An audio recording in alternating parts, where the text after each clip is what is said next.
When you think of Egypt, you probably think of the pyramids, the Sphinx, and maybe the chaotic energy of modern Cairo.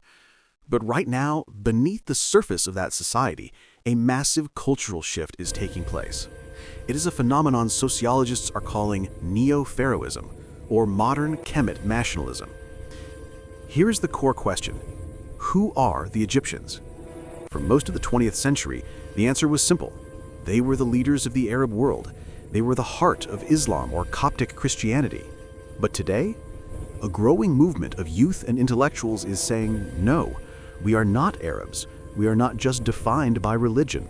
We are Kemet.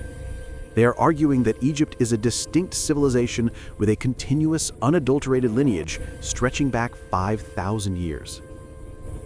So why is this happening now? And why is it gaining so much traction? Let's break down the rise of the modern Kemet revival. To understand this, we have to look at the catalyst, and surprisingly, it starts with Netflix.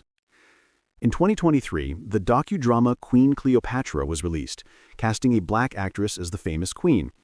In the West, this was a casting choice. In Egypt, it was viewed as an act of aggression. This triggered what sociologists call defensive nationalism. It wasn't just the government complaining, it was a grassroots explosion. Hashtags like Egyptians are not Arabs and Kemet started trending instantly. For many young Egyptians, this felt like their history was being rewritten or stolen by outsiders, specifically by Afrocentric movements in the US. This controversy turned indifference into passion. Suddenly, studying ancient history wasn't just for archaeologists. It became a way to say, we are the owners of this story. But this movement isn't just built on anger. It claims to be built on science. This brings us to factor number 2, genetic continuity. The modern Kemet movement heavily leans on a seminal 2017 study published by the Max Planck Institute. Scientists analyzed DNA from mummies spanning over 1,000 years and compared it to modern Egyptians. The findings? There is a significant genetic continuity. Nationalists use this data to make a very specific argument. They say, look, we might speak Arabic, but we are not Arabs. We are Egyptians who adopted a language, just as we adopted English or French. They use this biological basis to psychologically separate themselves from the tribes of the Arabian Peninsula.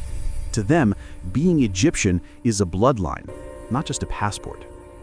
Now, you might think this is just an internet subculture, but in 2021, the Egyptian state gave this identity the ultimate stamp of approval. If you were watching the news in April of that year, you saw the Pharaohs' Golden Parade. They moved 22 royal mummies to a new museum, but look at how they did it. The parade was devoid of Islamic or Christian imagery. No sheikhs, no priests, just ancient Egyptian music, costumes, and the ancient language. When the president received the mummies, he didn't receive them as museum artifacts. He received them as kings of the state. This was a massive signal to the population. It legitimized the Kemet identity, placing the pharaonic heritage above sectarian religious divisions. It was a call for unity through history. And finally, this shift is changing how people speak. There is a growing intellectual push to reclaim the language. Proponents argue that the dialect spoken in Cairo today, Masri, isn't really Arabic. They argue it's actually a descendant of the ancient Coptic and Demotic languages, just with an Arabic vocabulary overlay. Social media accounts are now dedicated to teaching people that their daily words are actually pharaonic, words like mum for food, tata for walk, or shibshib for slipper. The goal here is fascinating. They are trying to psychologically separate the Egyptian mind from the wider Arab ummah, or community, and recenter it solely on the Nile Valley. So, what is the bottom line? The rise of Kemet culture is a reaction to a messy world. Many Egyptians feel that pan-Arabism dragged them into regional conflicts that weren't theirs. They feel that religious fundamentalism divided their nation.